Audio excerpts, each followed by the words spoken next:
स्मोकिंगमुळे पुरुष वंध्यत्वाचं प्रमाण जास्त आहे किंवा होतं हे आता बऱ्यापैकी प्रूव्हन आहे.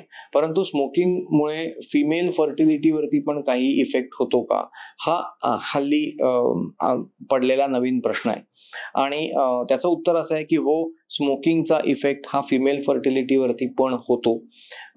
स्त्रीबीज जे महिन्याच्या महिन्याला तयार होत असतं स्त्रीच्या शरीरामध्ये, ते होत नाही जर त्या जास्त प्रमाणामध्ये स्मोकिंग करत असतील तर. स्मोकिंगमुळे हॉर्मोनल इम्बॅलन्स पण होतात. इस्ट्रोजन, प्रोजेस्ट्रॉनचे जे हॉर्मोन्स आहेत त्याच्या लेवल्स कमी जास्त होत असतात आणि या सगळ्याचा एकत्रित परिणाम म्हणून त्यांची ओव्हरऑल फर्टिलिटी कमी होण्याची शक्यता असते. आणि त्याच्यामुळे पुरुषांनी स्मोकिंग करू नये, परंतु बायकांनी स्मोकिंग केलं तरी चालेल, कारण त्यांच्या फर्टिलिटी त्याचा काही इफेक्ट होत नाही असं नाही.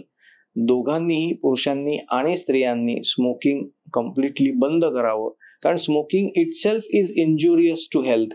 म्हणजे रिप्रोडक्टिव्ह फंक्शन हा एक भाग झाला, पण otherwise also it has got very negative effects on the body and health overall.